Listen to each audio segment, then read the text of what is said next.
Law, Gauss law, electric field, electric potential and electric dipoles के सारे important points and formulas revise कर लेंगे। सबसे पहले बात करते हैं कूलम्स लॉ की। दो चार्जेस Q1 एंड Q2 के बीच इलेक्ट्रिक फोर्स होता है K times Q1 Q2 divided by R square. R दोनों चार्जेस के बीच का डिस्टेंस है। K एक कांस्टेंट है जिसकी value 9 times 10 to the power 9 newton metre square पर चार्ज स्क्वायर होती है SI यूनिट में।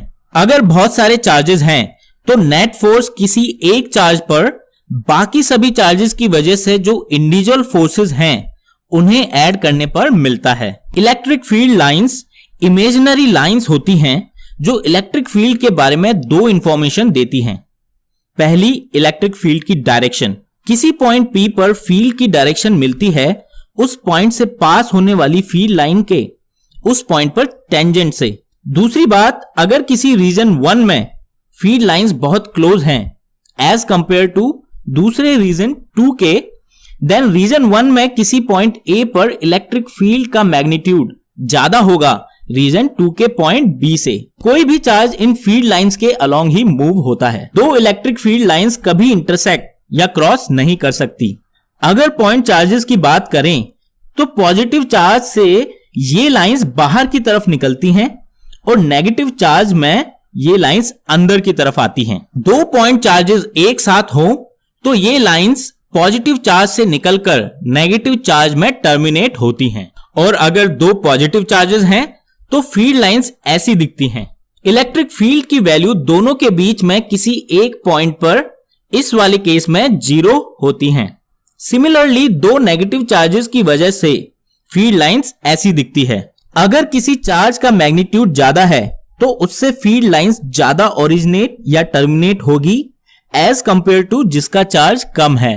इलेक्ट्रिक फील्ड लाइंस कभी क्लोज लूप नहीं बना सकती हैं। Electric potential energy. Electric field अगर किसी चार्ज को पॉइंट A से पॉइंट B मूव करती है तो उसके द्वारा उस चार्ज पर किया गया वर्क होता है integration of dot product of force vector and displacement vector from point A to B, जहां पे ds स्मॉल डिस्प्लेसमेंट है, F फोर्स वेक्टर है and theta force and displacement के बीच का एंगल है। इलेक्ट्रिक फील्ड फोर्स एक कंजर्वेटिव फोर्स है, मतलब एक चार्ज को मूव करने में इस फोर्स ने जो वर्क किया है वो चार्ज की इनिशियल एंड फाइनल पोजीशन यानी point A and point B पर ही डिपेंड करता है और इस बात पर डिपेंड नहीं करता है कि उसने क्या पाथ या ट्रैजेक्टरी फॉलो की है। कंजर्वेटिव फोर्सेस के लिए ही potential and potential energy define कर सकते हैं। पॉइंट A पर जो पोटेंशियल एनर्जी है और पॉइंट B पर जो पोटेंशियल एनर्जी है दोनों का डिफरेंस ही वर्क डन होगा पॉइंट A से पॉइंट B के बीच में। लेकिन चेंज इन पोटेंशियल एनर्जी की बात करें तो वो होती है डेल्टा U यानी UB माइनस UA, जिसकी वैल्यू होगी negative of work done from point A to B। अगर वर्क डन पॉजिटिव है तो पोटेंशियल एनर्जी डिक्रीज होती है from point A to point B। दो पॉइंट चार्जेस के केस में इलेक्ट्रिक पोटेंशियल एनर्जी की वैल्यू होती है U equals to K Q1 Q2 divided by R, जहां R दोनों के बीच का डिस्टेंस है। अगर मोर देन 2 चार्जेस हैं तो टोटल इलेक्ट्रिक पोटेंशियल एनर्जी सभी पेयर ऑफ चार्जेस की वजह से जो इंडिविजुअल पोटेंशियल एनर्जी है उन्हें ऐड करके मिलती है। अगर 3 चार्जेस का केस देखें तो पोटेंशियल एनर्जी इस इक्वेशन से दी जाती है और मान लीजिए अगर चार्जेस 4 हैं तो पोटेंशियल एनर्जी इस इक्वेशन से दी जाएगी। इलेक्ट्रिक पोटेंशियल की बात करते हैं। Electric potential energy per unit charge होती है, या यूं समझें किसी यूनिट चार्ज को अगर पॉइंट A से पॉइंट B तक मूव करें तो जो वर्क डन इलेक्ट्रिक फोर्स ने किया है वो उन दोनों पॉइंट्स के बीच का पोटेंशियल डिफरेंस होता है। So potential at point A minus potential at point B equals to work done from point A to point B divided by the charge Q।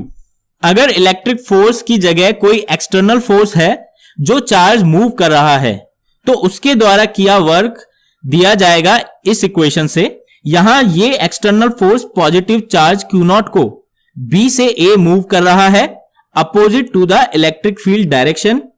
इसीलिए work done by external force होगा negative of work done by electric force. अगर point B infinity पर है तो work done by external force होगा charge Q naught multiply by potential at point A, क्योंकि potential at infinity को 0 माना जाता है। पॉइंट चार्ज Q की वजह से किसी r डिस्टेंस पर पोटेंशियल की वैल्यू होती है KQ डिवाइडेड बाय R। अगर मोर देन 1 चार्जेस हैं तो किसी पॉइंट पर पोटेंशियल सभी चार्जेस की वजह से उस पॉइंट पर जो पोटेंशियल है उन्हें ऐड करके आता है। कंटिन्यूस चार्ज डिस्ट्रीब्यूशन के लिए इसे लिखा जाता है इंटीग्रल फॉर्म में। इलेक्ट्रिक फील्ड और इलेक्ट्रिक पोटेंशियल जिस फंक्शन से रिलेट होते हैं वो ये फंक्शन है।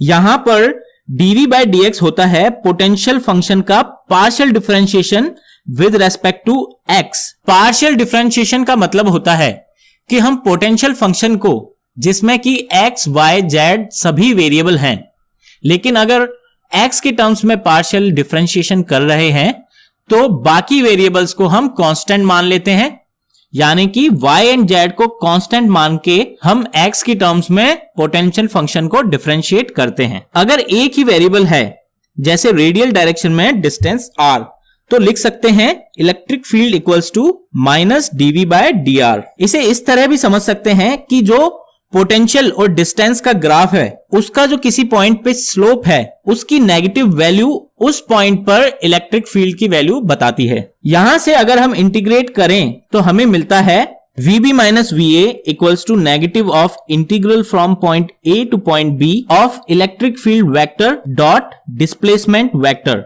यहां से पता लगता है कि इलेक्ट्रिक फील्ड लाइंस हमेशा हायर पोटेंशियल से लोअर पोटेंशियल की तरफ मूव करती हैं, क्योंकि इलेक्ट्रिक फील्ड की डायरेक्शन में VB माइनस VA नेगेटिव होगा, यानी VA is greater than VB। अगर इलेक्ट्रिक फील्ड के परपेंडिकुलर मूव करेंगे तो हर पॉइंट पर पोटेंशियल सेम होगा, क्योंकि उस केस में इलेक्ट्रिक फील्ड वेक्टर E और डिस्प्लेसमेंट वेक्टर dr का जो डॉट प्रोडक्ट है वो 0 होगा और potential at point A equals to potential at point B आ जाएगा। यूनिफॉर्म इलेक्ट्रिक फील्ड के लिए लिख सकते हैं V equals to E times D, जहां पे D दो पॉइंट्स के बीच में डिस्प्लेसमेंट का अलोंग इलेक्ट्रिक फील्ड कंपोनेंट होता है।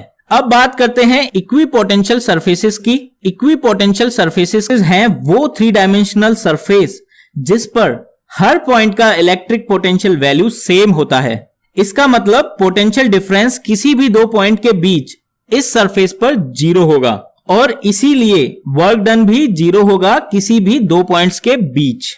अगर वर्क डन 0 है मतलब इलेक्ट्रिक फील्ड हमेशा इस सरफेस के परपेंडिकुलर होगी।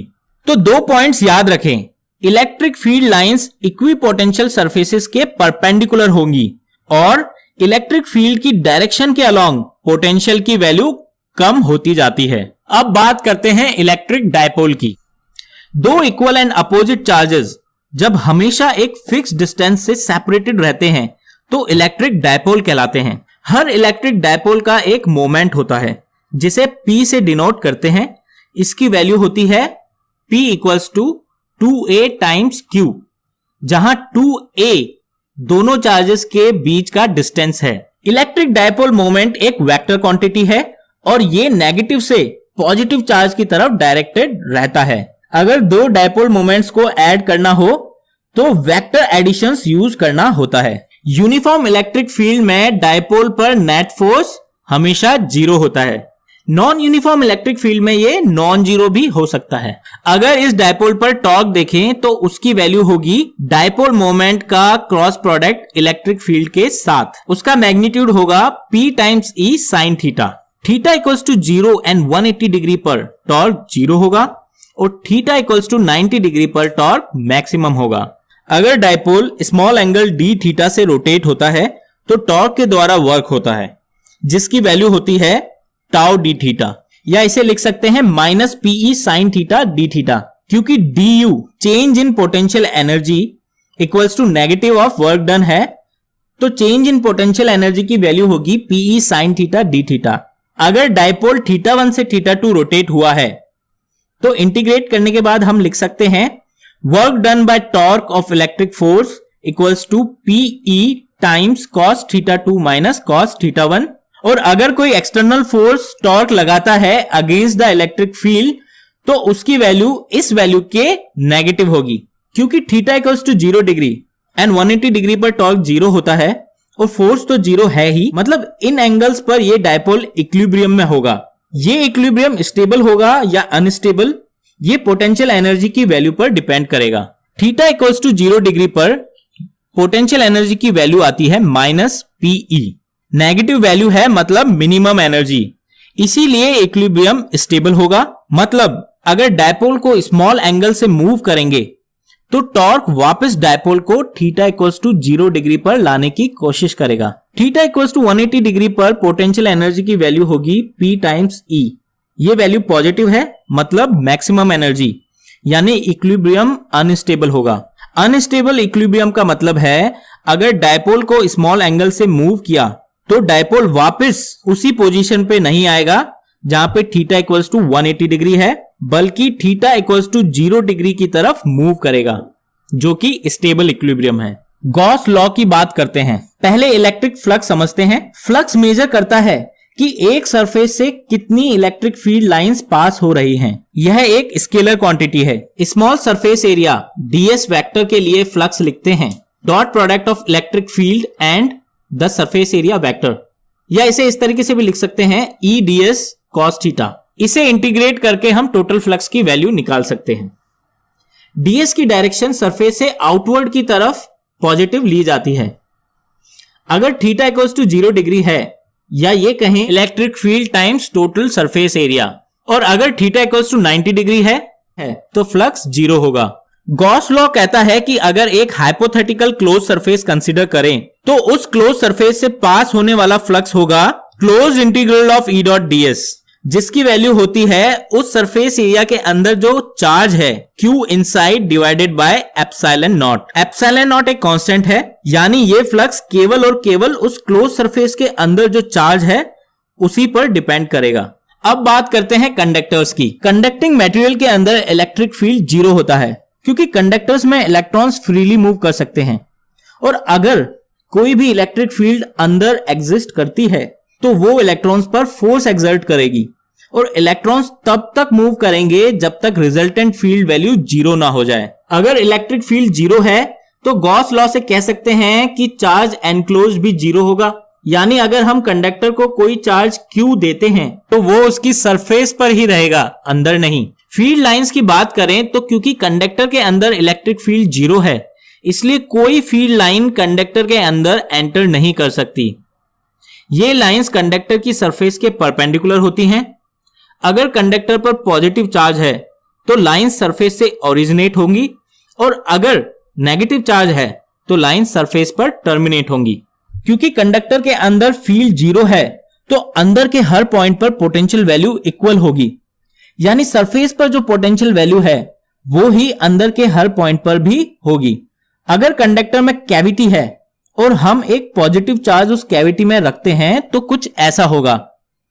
Equal and opposite charge conductor की अंदर वाली सरफेस पर आ जाएगा, और इक्वल चार्ज सेम साइन के साथ आउटर सरफेस पर अपीयर हो जाएगा। इस तरह हमने इलेक्ट्रोस्टैटिक्स के सारे important points and formulas revise कर लिए हैं। आप अगर इस वीडियो को 2-3 बार देखेंगे तो ये पॉइंट्स आपको हमेशा के लिए याद हो जाएंगे। ऐसे और भी वीडियोस मैं आपके लिए लेकर आऊंगा।